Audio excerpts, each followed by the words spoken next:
unless your doctor tells you otherwise, stop wasting your money on these 7 supplements. Number 1, calcium supplements. Huh?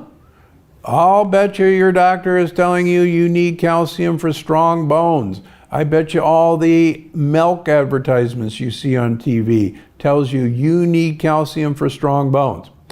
While it's true, calcium is a part of the makeup of bone structure, there is no evidence that a calcium supplement will actually have any benefit in actually making the calcium go to your bones.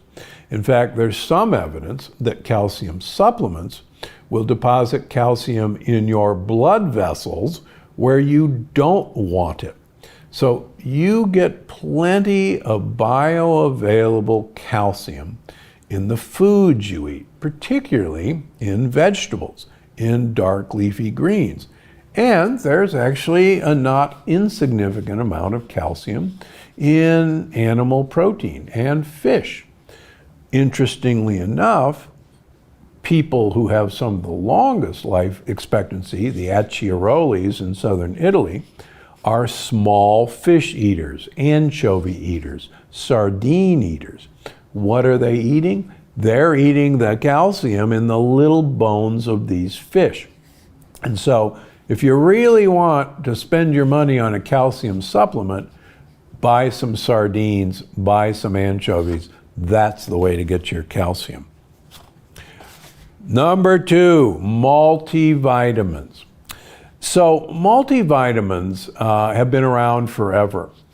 Unfortunately, multivitamins were developed based on examination of 20 college students in New York City in the 1920s, when the federal government was trying to determine what would be the bare minimum amount of various vitamins and minerals that somebody should have to avoid diseases. Diseases like beriberi, diseases like pellagra, which you probably never heard of. And they wanted to find the bare minimum that would be necessary. So they looked at the blood work of 20 college students and said, well, this is what these kids are eating, and this is what their blood work looks like, and they're healthy college students, so that's probably what we need. And that was actually the basis for the recommendations of the minimal daily requirement of vitamins and minerals. Now, the minimum daily requirement, unfortunately, has nothing to do with the amount you need for good health. That's totally different. I'll give you an example. The minimum daily requirement for vitamin D is about 400 international units a day. And yet, the University of California, San Diego, research shows that the minimum daily requirement for prevention of cancer is 9,600 international units of vitamin D3 daily. And that's nowhere near 400 international units. Recently, there's been a very good paper showing the higher your vitamin D level is in your brain, the better your neurons work. Exactly the opposite of what a minimum daily requirement of vitamin D would say. 80% of Americans are deficient in vitamin D. Regular vitamin C tablets. Now, vitamin C is essential. Let's make no mistake about it. We, unfortunately, like most other animals, do not manufacture our own vitamin C. So we have to acquire vitamin C from our diet. How do we do that? Well, long ago, it's conjectured that great apes and us stopped making vitamin C because we were always eating vitamin C, living in tropical rainforests, not only in the fruits, but also in the leaves of the plants that we were eating. Guinea pigs don't make vitamin C for the same reason. They get it from their diet. Strangely enough, vitamin C is made from glucose. And there are 5 genes that control this, 5 enzymatic steps that take glucose and turn it into vitamin C. We lack the 5th gene. It's a ghost gene. Why is that important? Let's take rats. Let's genetically engineer them so that they carry the human vitamin C producing pathway where the 5th gene is a ghost. Those rats live 50% shorter lives than rats who manufacture their vitamin C. Well, 50% shorter lives. Now here's the exciting news. If you put vitamin C in the drinking water of those vitamin C deficient rats, they will live exactly as long as the rats who make their own vitamin C. So what does that tell you? We really have to have a continuous source of vitamin C in our diets. How do you do that? Well, if you just swallow a vitamin C tablet, that vitamin C is a water-soluble vitamin, and it will be gone out of your system in about 2 to 4 hours. So the options are take timed release vitamin C. I personally take 1,000 milligrams twice a day of timed release vitamin C. If that's too much to ask, get yourself some chewable vitamin C tablets or carry around some 500 milligram vitamin C tablets and swallow them 4 times a day. But what you're looking for is a continuous exposure in your body to the benefits of vitamin C. But just swallowing one once a day is really not going to do you much good. Number 4, ketone drinks. Okay, ketone drinks are a hot item. You want to be able to swallow your ketones. Here's the problem. Ketone drinks, quite frankly, taste terrible. And they're really expensive. And there's so much easier, cheaper ways to make ketones. And that is MCT oil.